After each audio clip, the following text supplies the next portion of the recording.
I would like to mention Chroma, lights designed for humans. Chroma, a Seattle-based innovator founded by ex-NASA and Air Force engineer Michael Shapiro, is on a mission to enhance physical and mental health with purpose-built devices, unlocking peak human health, cognitive function, and performance. Shapiro launched Chroma to restore the natural light lost to screens in indoor living and delivers faster recovery, sharper minds, and better sleep. Their products hit hard. The Iron Forge speeds muscle repair with red and near-infrared light, while the Skylight mimics sunlight to boost sleep and energy. A standout, the Forge lamp, is a portable gem that fires 660 nanometer and 850 nanometer light to energize mitochondria and heal tissues on the go. Remember the 4 red light chromophores on cytochrome C oxidase, frequently talked about in the podcast. This is why. Their products are built with military-grade durability that have lasting impact. Chroma's tech fuses precision and power.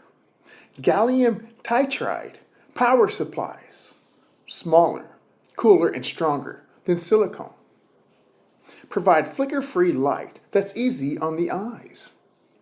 High-powered LEDs target key wavelengths for skin, tissue, and cellular health, with smart heat management for the lasting impact. Every design decision Chroma makes serves a purpose: to create devices that are precise, durable, and effective for improving human life. Remember, humans use different wavelengths of light for different functions of life. Remember when I ask, what do you think light is? Chroma designs with our biology in mind, from sleep aids and wound healing to mitochondrial energy, full body lights and blue light blocking glasses. They are US made and Chroma ships globally and accepts FSA and HSA payments.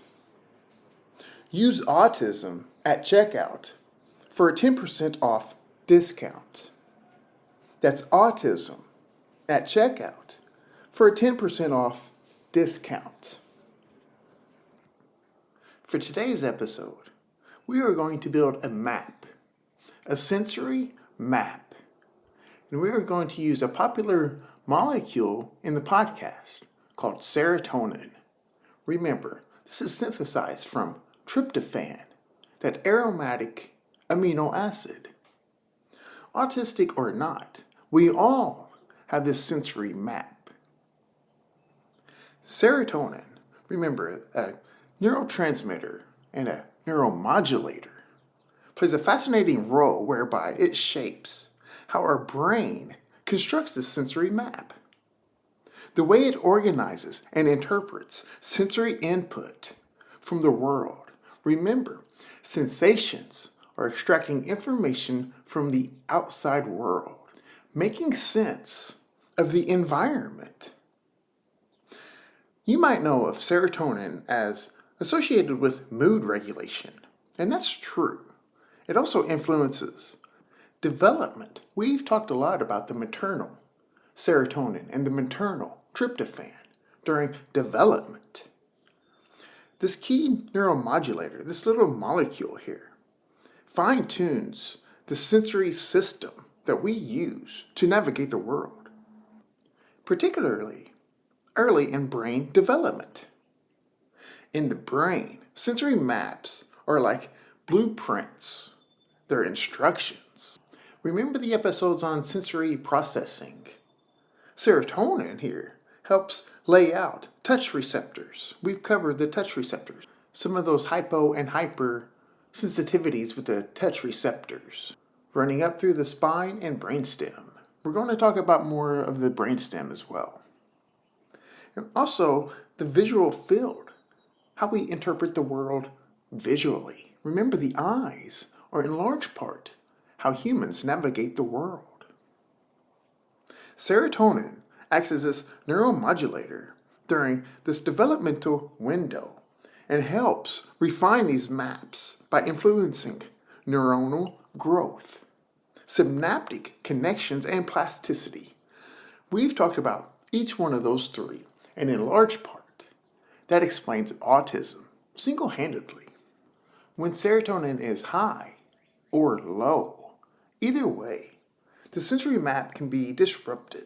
It's not as accurate. Now just imagine that. You're navigating the world and your map is wrong. How is that going to make you feel while you're trying to reach your destination? With vision, serotonin helps regulate the pruning of connections.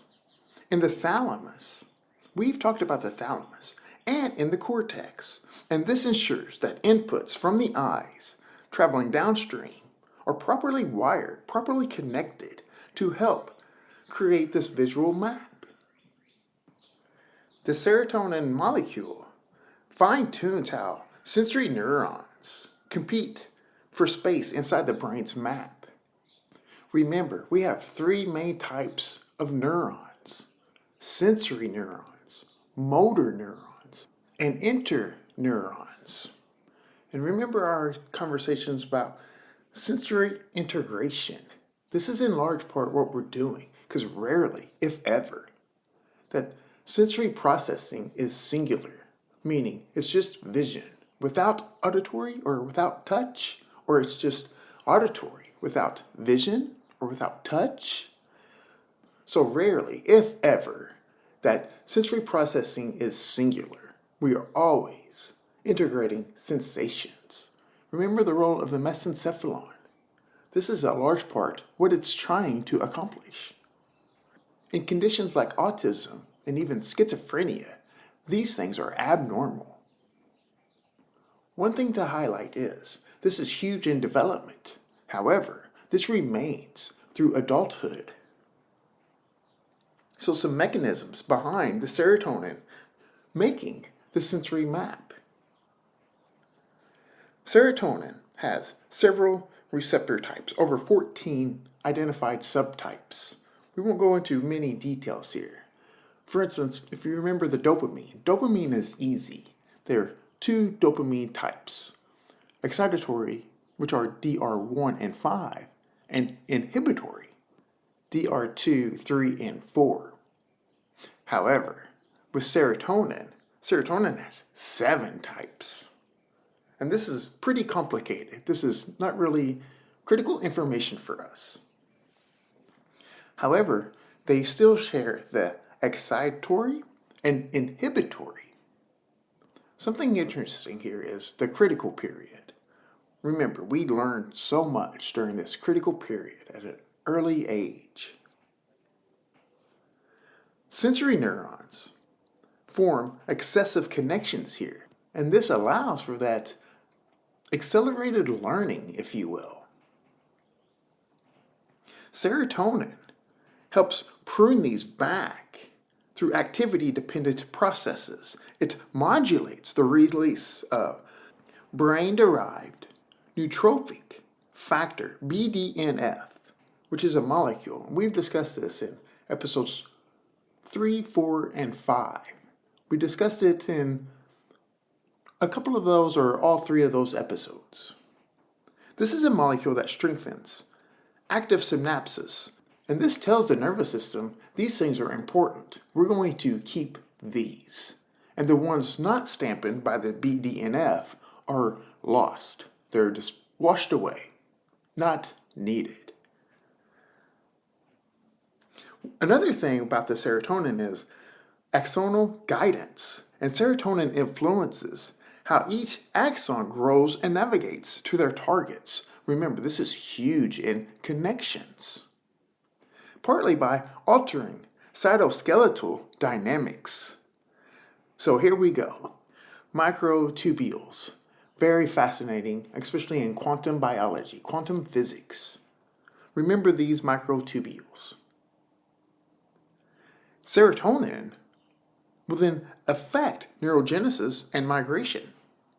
This is huge in autism, and it determines how many neurons are born and where they will go, where they will migrate and settle in sensory regions. Remember what the microtubules are doing. Performs a frame for the cell and tracks for the cell so that they can travel. In addition to the BDNF, glutamate, the excitatory neuron, and GABA, the inhibitory neuron, are also playing critical roles here in helping serotonin outline what is important and what is not needed. Some brain regions involved here. Somatosensory cortex, this is at the top, in the middle part of the brain. Remember, we've talked about the frontal eye fields, the somatosensory area, and the parietal lobe. From the front to back, at the top of the head, if you'd split them in thirds, equal thirds, the frontal eye fields is about the first third, and then the somatosensory is about the middle, and then the parietal lobe. Somatosensory here receives inputs, afferents, from the brainstem, those key areas that we've discussed, especially the mesencephalon. Remember the mesencephalon's role of motor control and sensory integration and biasing the attention of the living organism to the outside world. This is all very important, all very underestimated and overlooked, quite frankly. The somatosensory will also receive inputs from the thalamus, that sensory relay station. Very, very important here. In addition, something we've talked about quite frequently is the basal ganglia. Remember the basal ganglia episodes, 3 or 4 episodes. The somatosensory will send signals to the input areas of the basal ganglia called the dorsal striatum. But specifically, the somatosensory will connect to the dorsal lateral region, which is heavily involved in habit formation. Remember, restricted repetitive behaviors and habit formation. The autistic phenotype very much loves their routine and habits and obsessions. This connection ought to be very concerning and a region of interest. So the visual cortex as well. Serotonin shapes those ocular dominance columns, which organizes inputs from each eye. Remember, we've talked about the lateral geniculate nucleus, especially in the roles of the oxytocin and vasopressin in the autistic phenotype episode.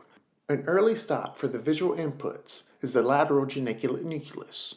These have spatial relationships with the superior colliculus. Remember, the superior colliculus of the midbrain, the mesencephalon. They're all very tight here. They could just reach out and give each other high fives, essentially. The thalamus, the lateral geniculate nucleus, the superior colliculus. These are very important for vision and very early in the processing stage. They're very upstream in visual processing. And the auditory cortex. Serotonin helps define tonotopic maps, which are frequencies of organization. And it modulates the thalamo-cortical connections. So you hear a noise, and then you're trying to make sense of the noise, determine what it is, what it means. Serotonin here is helping that, helping those connections. And of course the thalamus, heavily involved here with sensations. But if we're talking about brain serotonin, central nervous serotonin, the hotspot where these are released, part of the brainstem called the raphe nucleus, specifically the dorsal raphe. This brainstem structure is where serotonin lives, and it projects widely to sensory corticals and subcortical areas. So anytime we're talking about brain serotonin, it's the raphe. An interesting consideration here is the impact of stress levels, because Probably. People are familiar with the HPA Axis that releases cortisol. Remember, hypothalamic-pituitary-adrenal axis. So the adrenal glands are the final destination here. And then cortisol is released. Releasing cortisol will then downregulate the serotonin, though. And this is huge. This impacts the development of serotonin, creating these sensory maps. Now, if you know anything about the HPA axis, it doesn't take much for this to come into play here. It is healthy and a requirement even that we have a proper cortisol release that peaks in the morning. Cortisol is what will wake you up in the morning, not anything else. It's a spike in cortisol is what wakes you up. Now, if you think about the mismatched circadian rhythms even, and how much that must be in play here, very underrated, very overlooked in all of research. Having these mismatched cortisol releases and mismatched circadian biology, circadian rhythms, that alone is probably enough to impact the sensory map. I would like to take a moment and mention a pressing issue we are seeing in our modern world, and that is tech use and tech light. The data are impressive and concerning on isolated wavelengths of light, especially shorter wavelengths, which is blue light. For those that don't know, we have chromophores, which are special proteins that absorbs specific wavelengths of light. For blue light, the light that is LED light and tech light, that protein is called melanopsin. Melanopsin is responsible for our circadian biology, physiology and cell functioning, hormone regulation, and even a connection to an area huge for mood. A consideration we should include is this protein was not even discovered until 1998. It seems important for us to understand how our biology uses the different wavelengths of light for various aspects of our biology. This blue light chromophore is our master controller, our master clock. Remember, circadian rhythm is a two-part process, two independent parts, light and dark. For a quick reference, see the 2017 Nobel Prize in Physiology and Medicine. But for now, I have something exciting. I want to introduce a product unlike any other product available. A highlight is the product from Daylight Computer Company created their product based on these factors. The Daylight computer is completely blue light free. It has no flicker. Short wavelength flicker is extremely harmful for our eyes and downstream biology. Light flicker is constantly turning our central nervous system on and off. Essentially, it is like going to a light switch and repeatedly turning it on and off. The problem is, blue light and LED light does this. And it is so rapid, you cannot even perceive this in real time. The daylight computer is the lowest stimulation and foremost for sensory sensitive users. It is no question that the alternative product, especially when used at night, do not address or consider this in their product. It is so toxic to human biology. Big tech corporations have patents on how their short wavelength implicate the human nervous system. And a bonus, despite daylight computer not having backlight, it is very functional for outdoor use.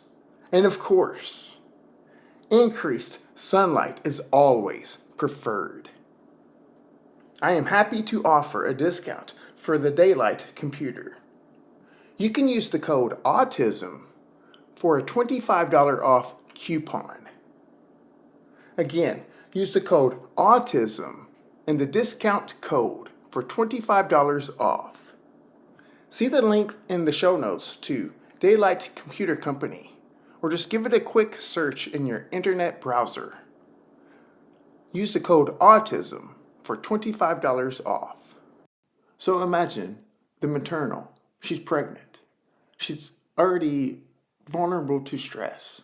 Maybe she's working. Maybe she's working odd shift hours. Maybe her circadian rhythm isn't proper.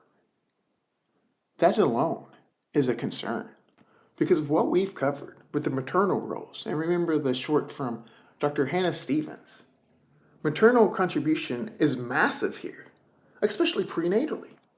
Serotonin comes from the maternal, peripheral, and enteric nervous system, given to the placenta, through the placenta, and arrives in the uterus, the developing child in the uterus, supplying the fetal brain its serotonin. Because remember, the raphe part of this brainstem, this comes from the rhomb encephalon. And this doesn't come onto play right away. The raphe comes much later in the embryogenesis. Another underrated aspect is modern light, the LED and tech light, will release the cortisol via this HPA axis on its own and at odd times. Just being under this LED and tech light will release the cortisol. So just imagine how much time humans, especially mothers, are spending indoors under this modern lighting.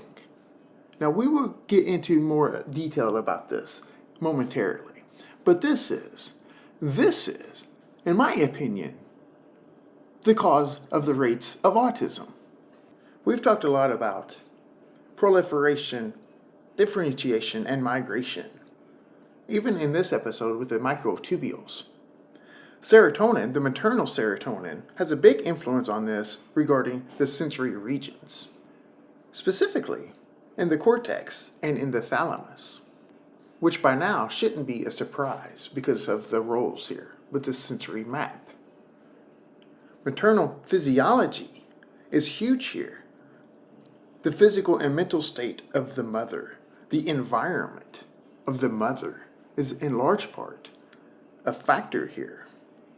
Not just the diet, not just necessarily the mental stress, or even physical health implications like inflammation and so forth. And this is on a feedback loop. The maternal and fetal are communicating with each other. The fetus can signal back to the mother. The fetal demand for the tryptophan might subtly shift maternal metabolism. Each one can influence one another. So let's talk about tryptophan hydroxylase 1. This is how serotonin is synthesized in the peripheral and enteric nervous system.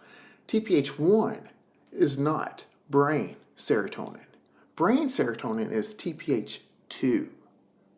But in order to understand the maternal's role here, we need to further go into TPH1. We've talked about this in the Autism and Gastrointestinal Problems episode. And this is even important in the neural tube. We've talked about that in the embryogenesis episodes. And even today with the proliferation, differentiation, and migration. But let's talk about tryptophan's role here, making the serotonin and tryptophan's influence by the aromatic amino acid properties. We've discussed that the light impact on the cortisol release is already a factor, maybe single-handedly the factor. Remember, tryptophan is a building block protein. Along with methionine and tryptophan, they each have one codon. Essentially, all other proteins are developed through these amino acids. However, specifically, the aromatic amino acids and the methionine. Tryptophan peak absorption is right around 280 nanometer light, which is the strongest wavelength of light reaching terrestrial land. It starts the UVB wavelength. And then that enzyme comes into play, be it TPH1 or TPH2, tryptophan hydroxylase, and this is going to synthesize serotonin and melatonin. But in addition to that, there's this other pathway here, kynurenine, and this is not necessarily a good thing. Tryptophan can also be metabolized into this kynurenine, which is a downstream neuroactive compound. And this can influence inflammation and excitotoxicity, overly excitation. And this is often found in autism. This kynurenine pathway can produce acids, a quinolinic acid, and this is very toxic. This has implications on NMDA receptors, which are huge for learning and excitatory. Remember, it's an excitation receptor, NMDA and AMPA. And this acid has massive implications to neuronal life, cell life. Okay, just briefly on postnatal, because obviously with this mood regulation and allowing the serotonin to properly work, fall into place and build a sensory map, postnatally. After birth, the maternal role is still in force with this comforting and touch and bonding and so forth. Remember, in the oxytocin episode, socialness is rewarding, only happens when serotonin and oxytocin converge and the nucleus accumbens. And remember, we just briefly talked about the oxytocin here in this episode. So this comforting and these kind of stress buffering, which both serotonin and oxytocin have, is important. Now, the living arrangement, the environment of the mother postnatally even now, and going back to work, being forced back into work, has changed drastically, even over the last 20 to 50 years and the past 100 to 150 years.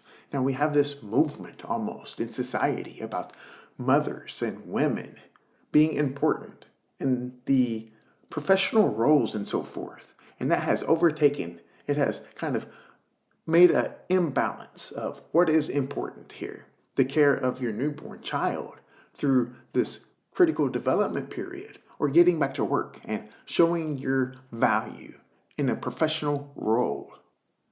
We all make decisions. I just hope it's informed decisions. I hope you understand the impact here when this movement and how evolution says in many species, or in all species essentially, that the mother's role here for nurturing is vastly important. But we neglect that. We neglect it so bad. And there could be some societal issues here, some systematic issues here with the family or the mother needing the income right away. They're struggling to make the income, so they have to get back to work early. And then the child, the baby or infant, is off to a babysitter where they can just feed them, change them, comfort them when needed. It's all very fascinating and wrong. But it is so easy just to overlook that because everybody's focused on the wrong things. And maybe by design, maybe not. But if you think about the roles here postnatally of serotonin and oxytocin that share similar roles here with the maternal bonding, the parental bonding. Remember the magnocellular type oxytocin. Remember that with the parental bonding. This is huge here. And oxytocin's other roles with the fear and anxiety buffering. It sends projections. Oxytocin is released in the hypothalamus, and one of the central nervous system receptors is in the brainstem area. And this is what it's doing. It's helping us modulate our attention and making sense of the world around us via these brainstem areas. That's important for the sensory integration and biasing the attention of the living organism to the environment. If the outside world is chaotic, we are not going to want to spend time there. Why would you? If you think something is chaotic, you're not going to want that. That's not a high desire. So these sensory maps are vital for understanding, knowing, and moving, learning, and connecting with the outside world. If you're listening to the podcast or listening to the episode, please feel free to leave a review or rating. In podcasting, reviews, ratings, and downloads are huge. And I very much appreciate your feedback.